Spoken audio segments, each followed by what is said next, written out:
Welcome to the module dedicated to advancing Yo Chi Dao practices. And this module is going to be dedicated to the exploration of another energy element, the element of air. That's right. We already covered the element of earth practices in a basic program that taught us how to work with the bone structure of the body, the skeleton, how to work with gravity, the power of Mother Earth, hence the name, the element of earth. We also learned how to use momentum and similar physical principles that govern the whole culture of movement that we call harmonious culture movement. The movements that we learned essentially allowed us to achieve greater results using less amount of energy and effort. The results of what kind? Well, mostly we were focusing on projecting energy in different directions. And we explored 6 main directions: forward, backwards, upwards, downwards, outwards, and inwards. We also learned that misalignments of the physical structure, also known as holding patterns, create undue tension in the body, are also responsible for a lot of aches and pains people experience on a chronic or sporadic basis. And they're also the cause of other health issues because they create energy blockages. And obviously, qi doesn't flow very well in areas of the body that are blocked due to tension. We also discovered for ourselves that the holding patterns have psychosomatic quality to them. In other words, they're not just somatic, they're not just physical tension, they're actually psychological tension. Specifically, I mentioned that they represent certain unconscious strategies for struggling against the flow. The flow of what? The flow of qi, the flow of life force, and the flow of life in general. That's how we end up holding ourselves back when we actually need to progress, or we hold ourselves down when we need to stand up for ourselves. Sometimes we stand up when we shouldn't be standing up, and we hold up unnecessarily. We may also hold forth and cause all kinds of conflict in our lives when we would like to have peace. And we also end up holding out for something better, often when what is really present and available to us is the best thing. Or we are afraid of it and we hold in. Or we can carry on that holding pattern perhaps from our childhood or teenage years when we were perhaps afraid of growing up or afraid of our environment or bullies at school or whatever. And that basically became so ingrained that whether it's holding in or any other holding pattern, it became part of our identity. As you know by now, we also dove deeper into another element, the element of water, exploring how to project energies in different directions, not only to the elbows, which represented the element of earth, but to the points in the middle of the palm called La Gong points. And that allowed us to project energies in those same directions more gracefully and more efficiently. So we learn how to project energies not only through our upper limbs, but also through our lower limbs. We learn how to kick. And the element of water kicks turned out to be a lot more efficient and graceful than the element of earth kicks. We started with the element of earth kicks, sending the waves of energy into the knees, similar to the way that we learn how to send the waves into the elbows first. But then we also learned in our intermediate and advanced programs how to send waves of energy past the knees into our feet. And that allowed us to project energy in 6 different directions using our lower limbs. The directions are the same: forward, backwards, up and down, in and out. So we learn how to perform a front kick, a rear kick, lotus kick, crescent kick, side kick, and a roundhouse. And that allowed us to also develop a new way of dealing with holding patterns, because we realized that when we project energy through the upper limbs, our holding patterns affect our performance. So if I try to project forward with a forward push, but I hold down or hold back or hold up or hold myself in some other way other than forward push is going to be pretty weak. If I hold back, it's going to be virtually inexistent. If I hold forward, then my forward push can be quite powerful. The same applies to all other directions. So if I want to project energy backwards with backward pull, obviously same principles would apply. I would be able to project energy backwards a lot more powerfully if I held back. If I held forward, pulling backwards wouldn't work very well because I just would be struggling against my own energy.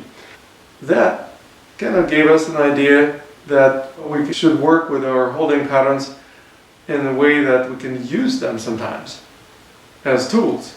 Instead of just trying to get rid of them, we can actually utilize them.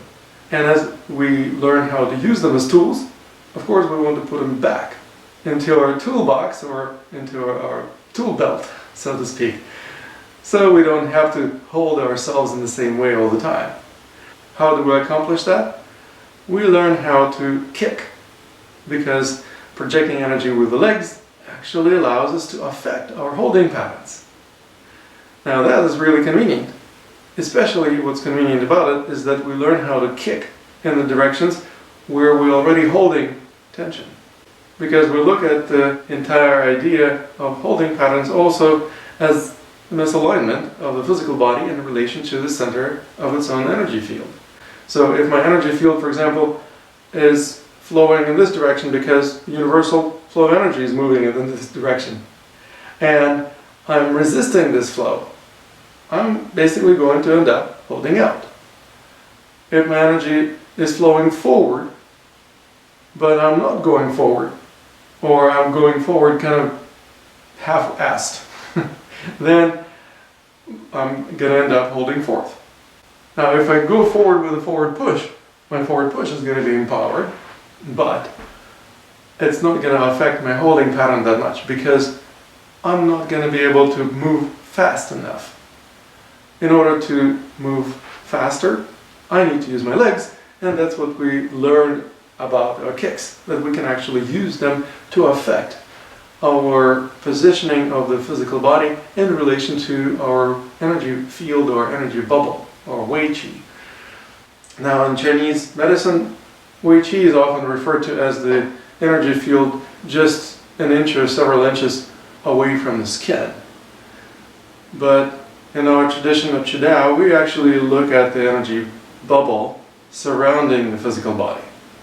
And that means that we can actually look at where the body is positioned in relation to this energy field, which may take a different shape. So sometimes it's a bubble, sometimes it may take the shape of an egg, sometimes it may take the shape of a torus. It also can take a shape of a perfect ball, or it can take an oblong shape, or it can take a squished shape, kind of like a lentil shape. In other words, we recognize that our energy moves. And if we move our physical bodies where the energy field is flowing, we will be in the flow and we'll experience the benefits of being in the flow. That's one of the reasons why our art is also referred to as the art of being in the flow. We learn how to also work with energy centers associated with different states of consciousness that are in turn associated with holding patterns. And so we discovered that the energy centers in the body actually correspond to specific holding patterns. We went through the whole battery of tests exploring which of the centers associated with which of the holding patterns. And the 6 chakras that we discovered within our physical body basically corresponded really nicely with the 6 holding patterns that are primary patterns, or that are holding us in primary directions. There is also The seventh chakra, in the Hindu tradition, or in the tradition of yoga, or Kundalini yoga in particular, that is purportedly above the head. But what we consider this chakra to be is not just a crown above the head, but rather a way to connect with a different energy center. That's right. There is another energy center that is not just above the head. This is kind of like the entry point into the whole energy bubble. And this entry point also has a tendency to shift. And the shift into this point of intersection of our energy anatomy with the energy field is associated with experiencing altered states of consciousness. Perhaps the states that are not habitual to us, so much so that we may experience them as dreams. Dreaming is an important aspect of our field of studies, and an important body of knowledge that we have in Qidao is the knowledge of dream yoga. So we also learn how to develop ability to be more lucid or more awake in our daydreams first, and then we develop the next level of practice, which is still a preliminary practice when it comes to lucid dreaming, but it's the practice of remembrance during the day. And we simply learn how to remind ourselves throughout the day that we're dreaming. Then the third phase of the dream yoga journey, which consists of 4 main phases, kind of like similar to the 4 main gateways in Qidao in general, associated with the energies of the elements of earth, water, air, and fire. The third level, or third gateway, is associated with the lucid dreaming proper. So we are learning how to dream lucidly in our night dreams, and continue practicing lucid daydreaming and practice of remembrance in our daily lives. In our exploration of energy centers in our bodies, and also access to the energy field surrounding our body from all sides, we learn about the new aspect of our art that I introduced in the advanced program that is associated with Tantric Qigong. And one of the aspects of Tantric Qigong was discovering for ourselves that there are different patchworks of various energies that tend to get stuck to our energy bubble.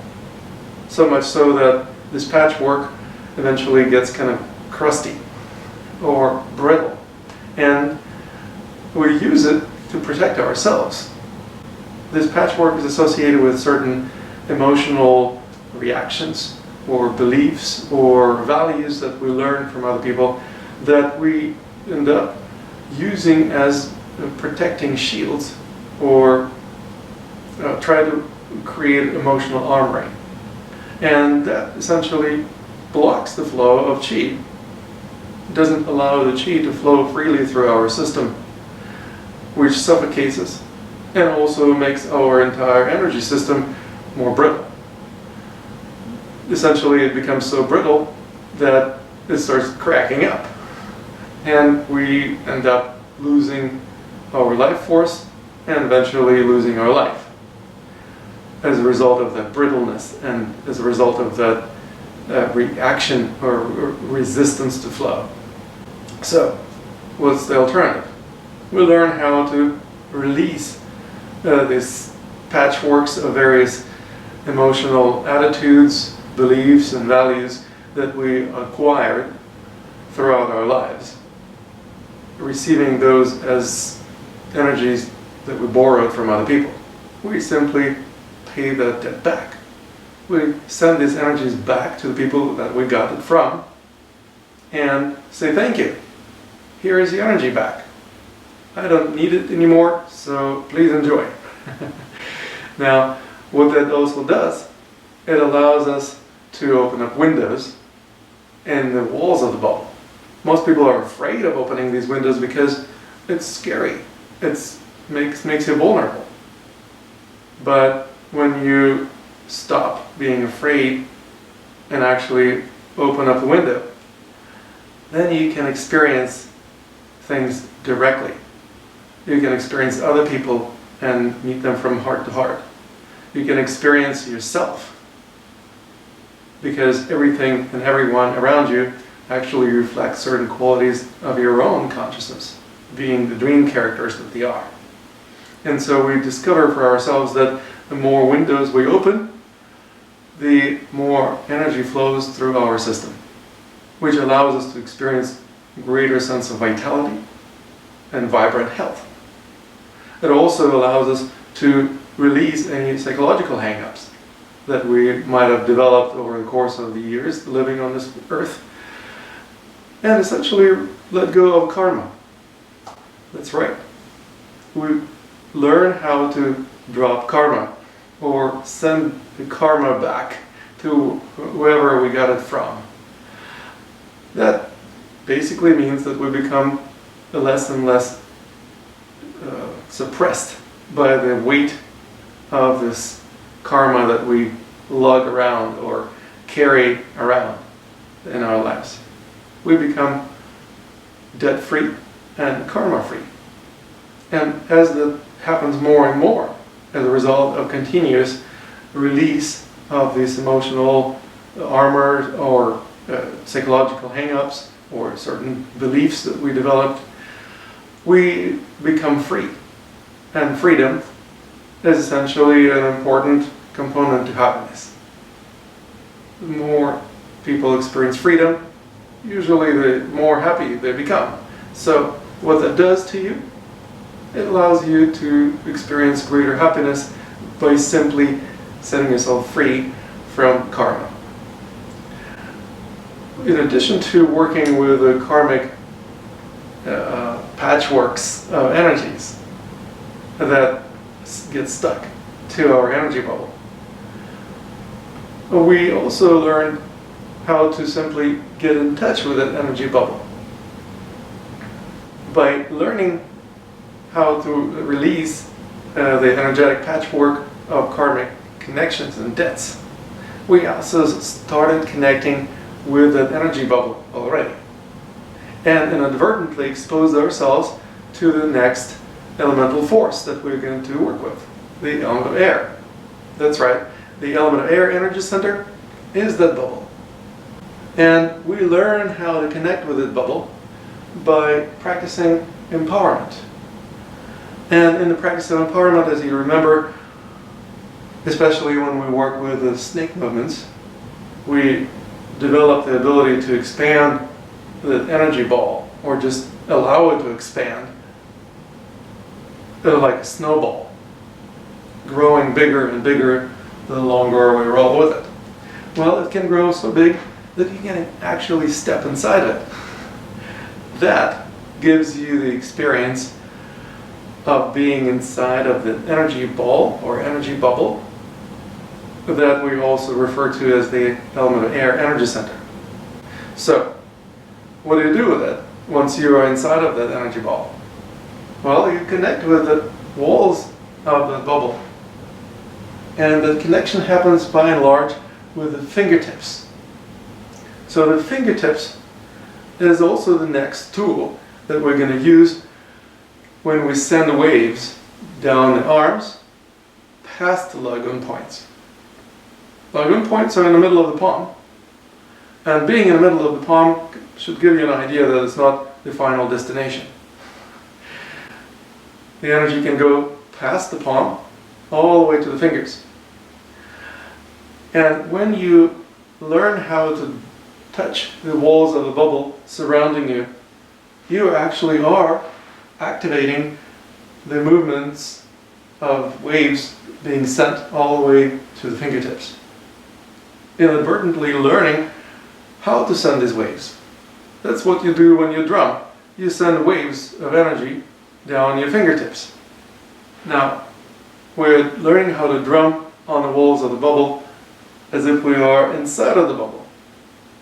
And as we're doing that, we can also turn around, and we can use not only arms, but also the legs.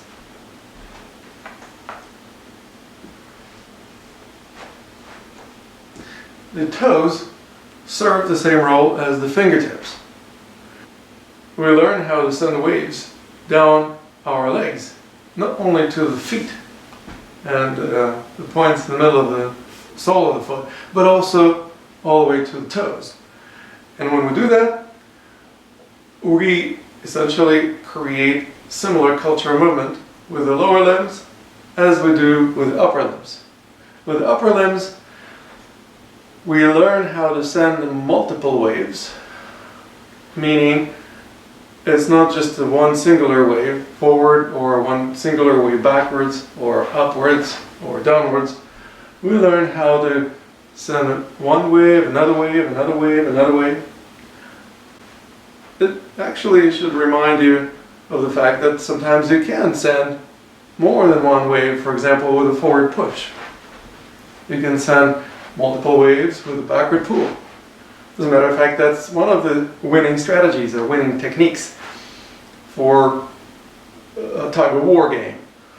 If you're not just pulling using constant action of the muscles, but you actually send a wave, one wave, another wave, another wave, another wave, you create such a cascade of waves that the opponent usually has no way of handling. That's right. Being on the receiving end of multiple waves is a lot more challenging than dealing with just a singular wave. That also may tell you that in our practice of element air, we learn how to deal with other people projecting multiple waves at us.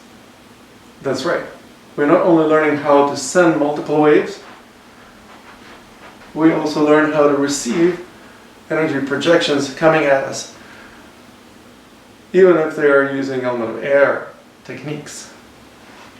We'll actually experiment with a variety of different methods of dealing with these projections, and one of them will be, for example, advanced Chinna. So you will learn how to handle a projection coming at you, even if it is pretty fast and maybe challenging projection that sends multiple waves.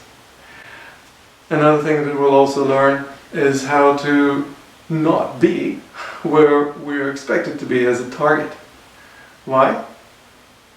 Because it's much safer to not be at the place where you expect it to be if somebody's trying to project energy at you. They're going to miss if you move out of that place where you used to be. Now, how do you do that? By taking natural steps. Sometimes multiple steps. Multiple steps are easier to take than one singular large step. When you take multiple steps, you also can maneuver, you can speed up, you can slow down, you can change direction of movement a lot easier. You can turn around if necessary or stop completely. Basically, it means that you have much greater control over your own functioning and where you are in the world. As a matter of fact, you can even consider that this is a physical manifestation of the principle of being in the right place in the right time. How do you get to the right place? Well, you walk there. How do you walk there? Taking natural steps. We also learn how to project not only multiple waves in the element of air, the level of training. We merge multiple waves with snake movements. Snake movements, as you may recall, don't have any power behind them because they don't have any root. Instead of the leg providing you the root or observing the principle of rooting, you actually kick with that leg. But if you combine multiple waves with the snake movements, you will see how the idea of a kick and the idea of a root don't always negate each other.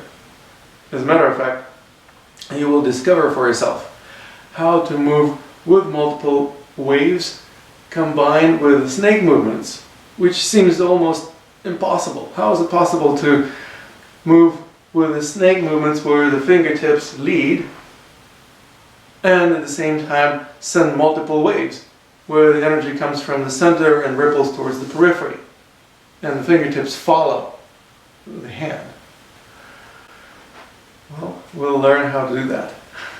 As a matter of fact, I'm going to introduce this skill in just a few minutes, after we dive a little bit deeper into the practice of drumming on the walls of the bubble.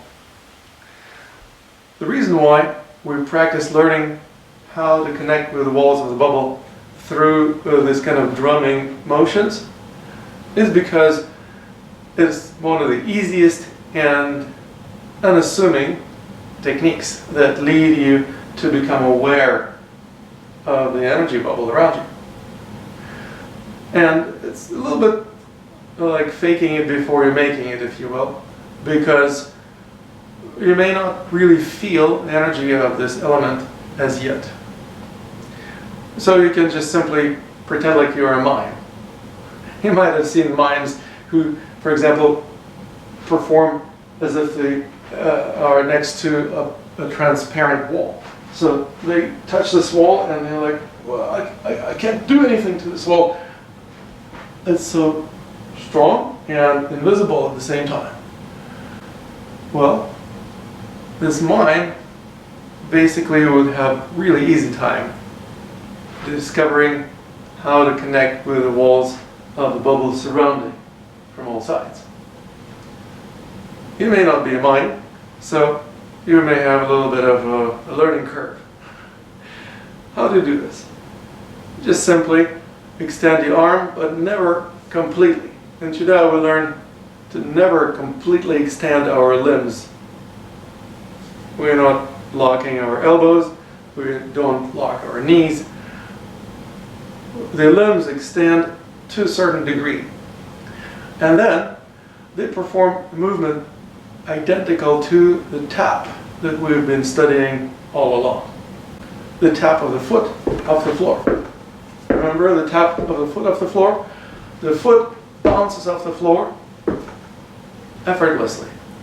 And it springs back up in the air because it reflected from the ground or bounced away from the ground.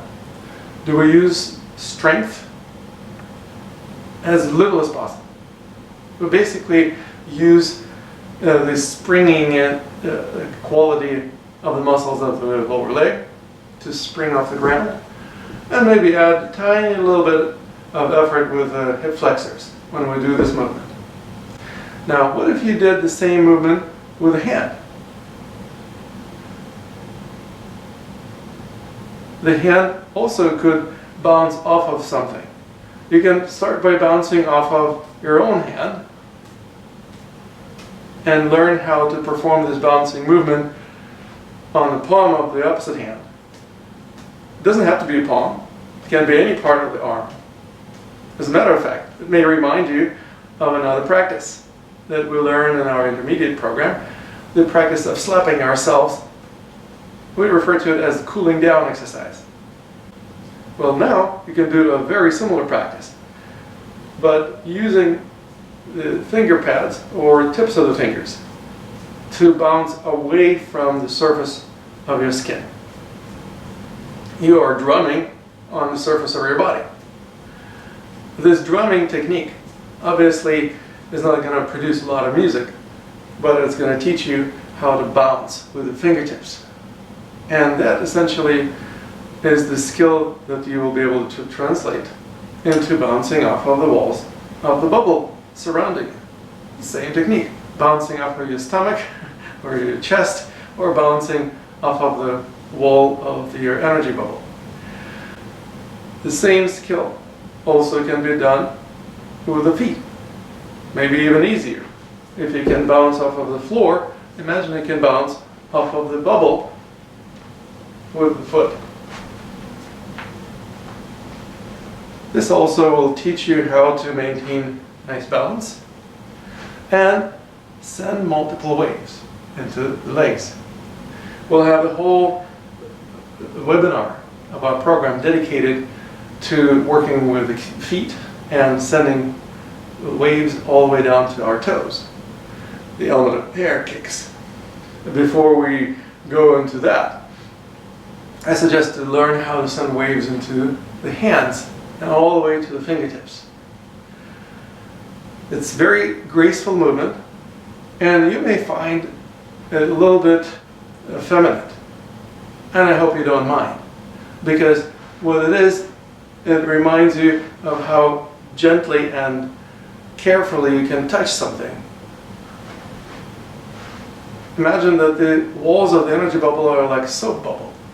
If you touch it, you're going to burst it. So you have to be really careful to just bounce off of it without busting your bubble. Now, it's not the technique for busting a bubble, it's the technique for connecting with the walls of this bubble surrounding you from all sides. And you can also move your feet at the same time so that you can turn around. And if you notice that the bubble is moving to the right or to the left or forwards or backwards or any other direction, you can go in that direction using those multiple steps. As a matter of fact, ideally I would invite you to synchronize the footwork that you're performing with your feet and the movements of the hands.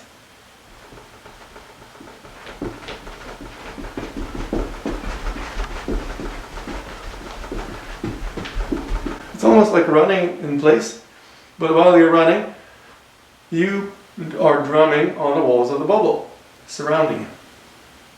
When you develop this synchronization of your feet and hands, it will allow you to send very effective multiple waves without using too much effort. We are literally tippy-toeing. The heel is not touching the ground very much. Why? Because we don't want to bust our own bubble. We don't want to poke through the surface of the bubble. We just want to touch and bounce off of it. If you want to project energy more vigorously, in other words, there is a need for you to project energy with a significant impact, you can drop the heel down, and that will root you. If you need more power, you can drop the heel down. Even if you were just tippy-toeing, suddenly you drop the heel down and you acquire instant ability to project tremendous amount of power because you are so relaxed. You cannot move like this if you're not relaxed. You also will become more and more relaxed as you practice this type of movement. And as relaxation becomes your norm, you become free of holding patterns. When you bring your heel down, it will project energy usually in the same side hand. But sometimes it may be possible to project energy in the opposite hand. So you can experiment with that. Basically, you can play with the projections of energy in different directions and see how that works in terms of synchronizing movements of your feet and movements of the hands. This type of movements may feel jerky and start-stop, and you may not feel like I'm exhibiting harmonious cultural movement. This is a different aspect of harmonious cultural movement, because these movements are not different from the waves that we learn how to send until we got to this level of training. It's just simply these waves are shorter and more repetitive, so the multiple waves. That also means that if you run into a target, you may deliver a substantial wave with the Laogun point, or if the target is just a little bit further away, you can send the wave all the way to the fingertips. Now, some people would say, I'm going to hurt my fingers if I send such a powerful wave into it. So we have ways to train our fingers so they become really strong, and also develop a sense of measure. We don't have to send 100% of our full capacity to project energy each and every time. we learn how to dial it up or down at will.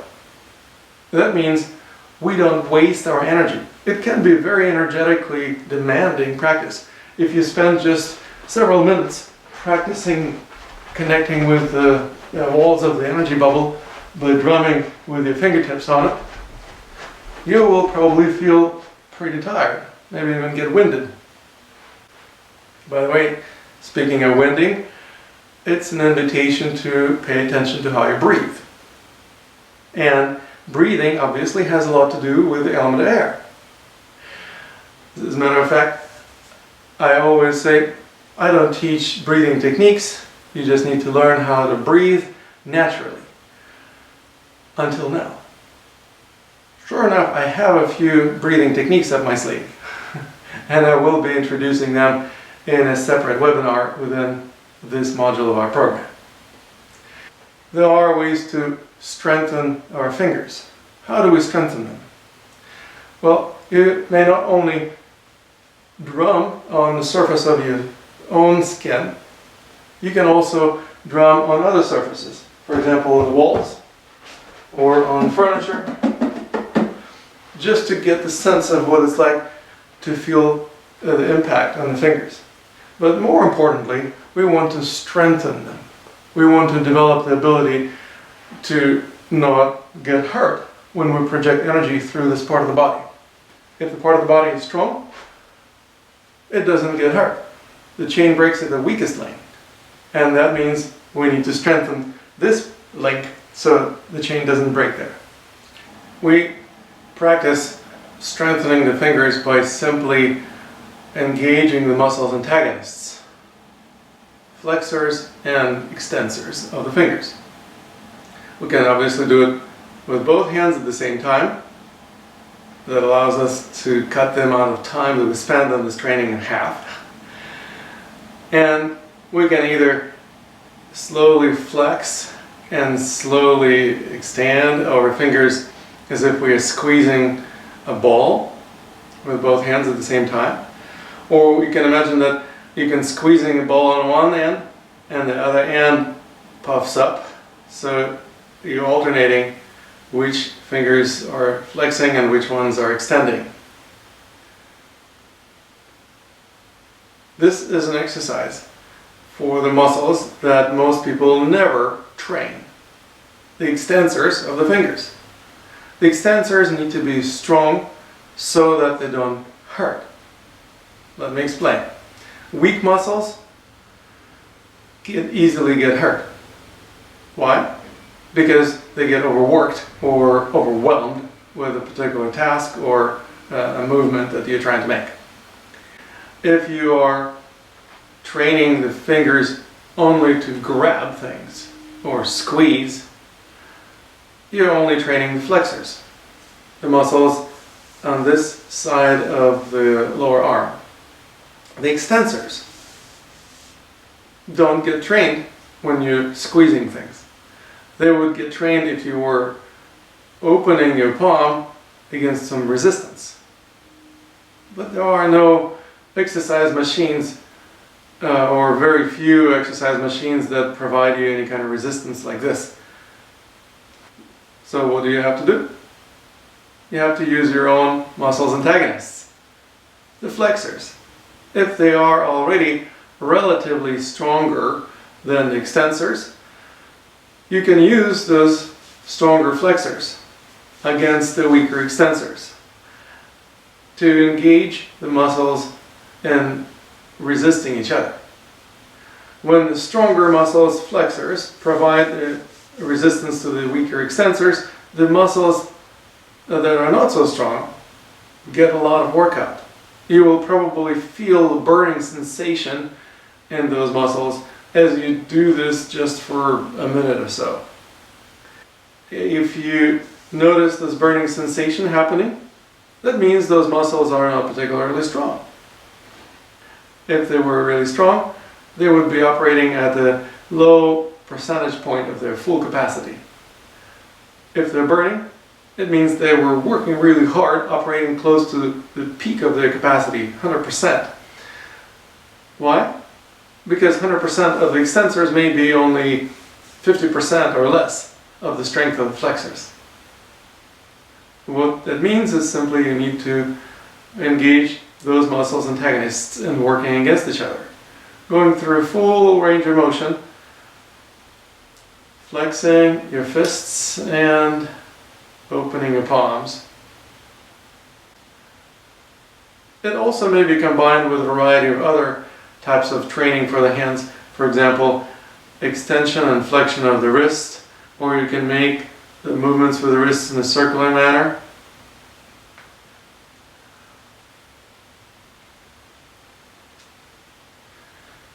You can also work on pronation and supination. That's a pretty important part of our training too. Most people have weak supinators and stronger pronators. Why? Because they type or they play piano or keyboards or whatever they do with their hands palms down all the time. Some of my students are massage therapists, so they massage people. Some people are drivers, so they drive their cars.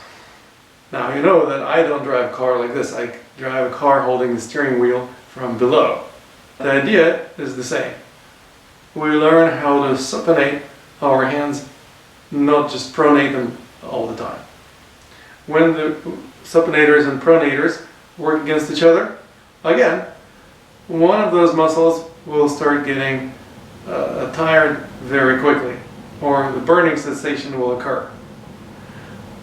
Which one? The weaker one, most likely the supinator. So you essentially need to simply pay attention to the edges of your comfort zone in terms of how long you do this for, how much intensity you do this exercise with, and don't push yourself over the edge, but do find that edge and explore what it's like to be on that edge. If you get to a certain level of intensity that is at the edge of your current comfort zone, may not be 100% of your capacity, maybe just 50 or 60 or 70% of your capacity. That's great.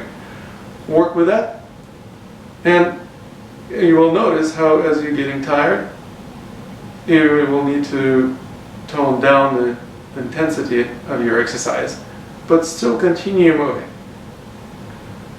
That will train the muscles not only in terms of strength, but also in terms of endurance. Well, for example, I've done plenty of rock climbing, and you literally hanging on the rock face with your fingertips, hanging on for your life.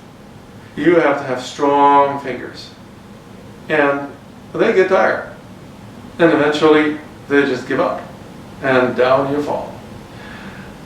If you don't want to fall, you need to strengthen your fingers. It's not about rock climbing necessarily. It can be a variety of things that you will discover make life a lot more fun if you just have the strength. Another exercise I would like to invite you to do is simple push-ups. Most people would do push-ups either with the palms down like this, or sometimes on the fists like this, which is both acceptable. However, so what we're going to start with is just doing an exercise with one fist down and the other hand touching the ground with the tips of the fingers. And you can do a push-up like this. Then try and do the same thing with the fingers of the other hand on the ground.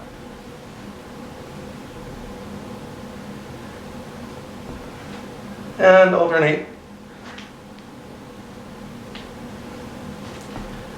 And switch again.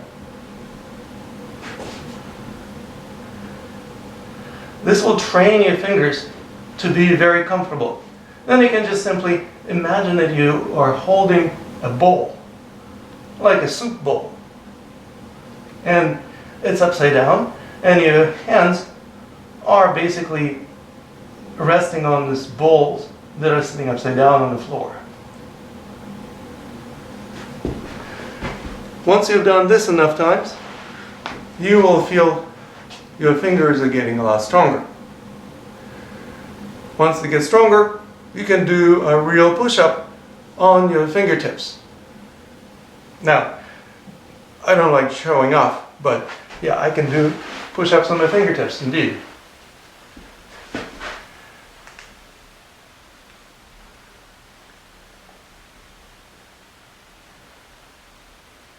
Just like this. What it means is that you can strengthen your fingertips to feel comfortable enough to project energy with the tips of your fingers. Obviously, this is a soft carpet, so you may want to start on a relatively soft surface just so they don't hurt your fingertips.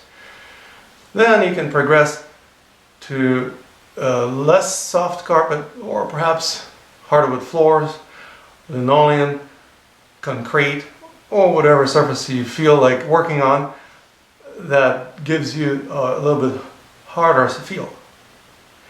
The harder feel essentially will train your fingers to become much more reliable. You can project energy through them without too much concern.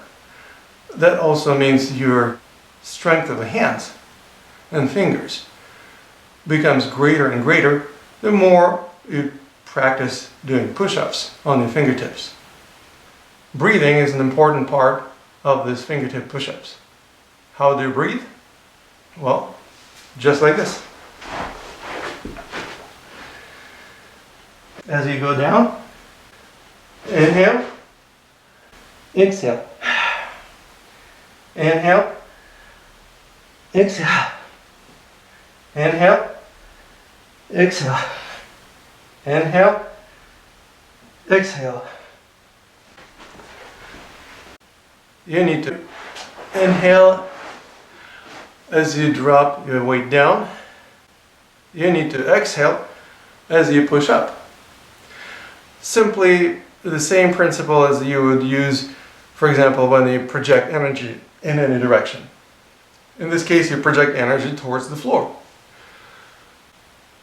That will also train your breathing to breathe in sync with your movements. Remember, we learned how to synchronize movements over our feet and our hands. That's nice, but we also need to synchronize the functioning of our physiology with our physical action. If physiology doesn't support physical action suffers, and so does physiology. When physiology is in sync with the actions of the physical body, then the actions become empowered and the physiology works better. Well, that's basically the simplest explanation of why we want to synchronize breathing with movements. Once you develop the ability to send multiple waves, you will probably feel natural exhaling at each and every one of those waves. But what if these waves are really fast? Well, sometimes you have to make several exhalations if you are performing a rapid succession of multiple waves at high frequency. Before you get into the high frequency waves, I encourage you to work on relatively slow frequency. So instead of performing the element of water waves that are really slow motion in compared to the element of air, so they look like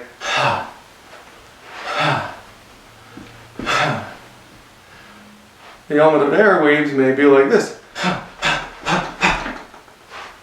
You inhale rapidly before the exhalation. Now, what if the frequency becomes even higher? You don't have time to inhale fully.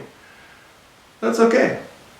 You will find the time to inhale because you don't go with a rapid succession of high frequency waves for too long. So basically it's a continuous exhalation consisting of a cascade of rapid short exhalations.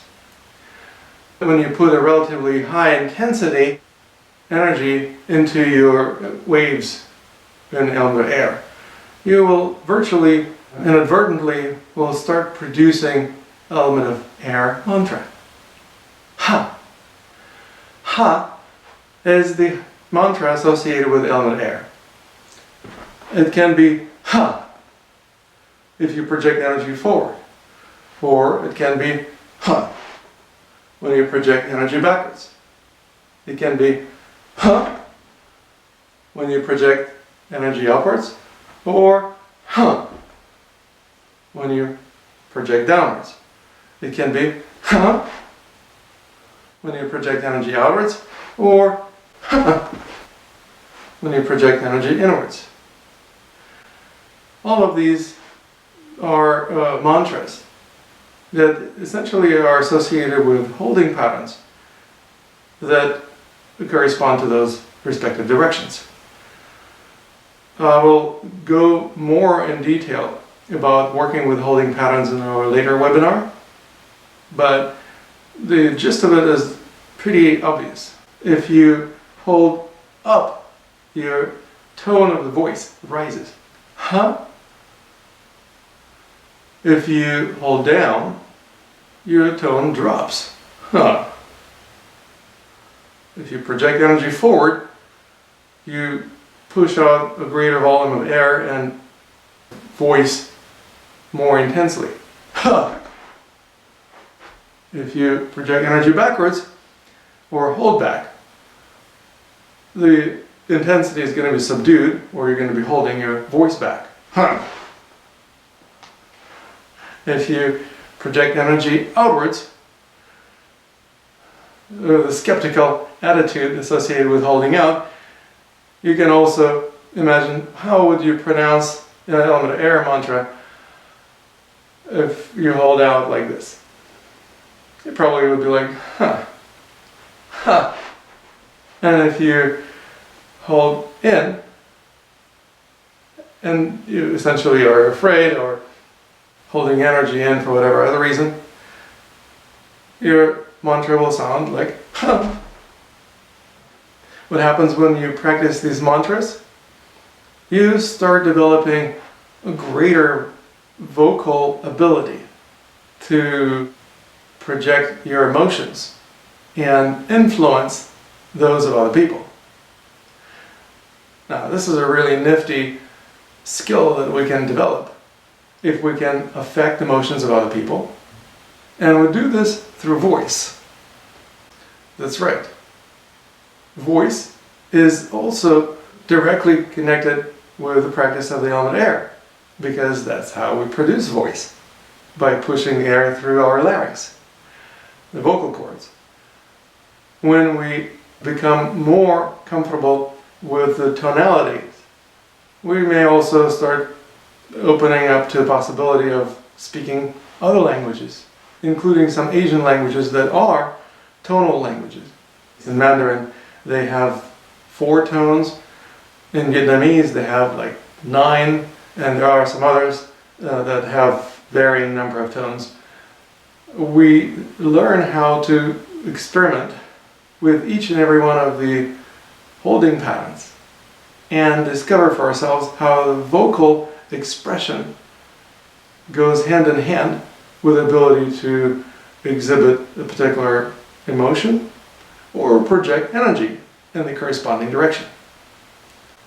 What is that going to do for you? Well, it will allow you to exhibit the emotion through a holding pattern and then vocalize it. This is something that also can be very helpful to vocal coaches and singers, actors, and other performers of various sorts. This is something that some of my students who are acting professionals or singing professionals put to good use in their respective arts and actually succeed better at their arts because of better understanding how the vocal expression can reflect a certain holding pattern and obviously demonstrate a certain state of consciousness or project energy in a particular way. What would that do for you? I invite you to experiment with Mantra Ha and meditate on how you would be able to apply this skill and all the other skills that we've explored today in our webinar in your daily life. Please feel free to send me emails or messages sharing your experiences or your revelations. I'll be happy to receive your feedback and also help you out in our upcoming coaching sessions. I look forward to seeing you very soon. Namaste.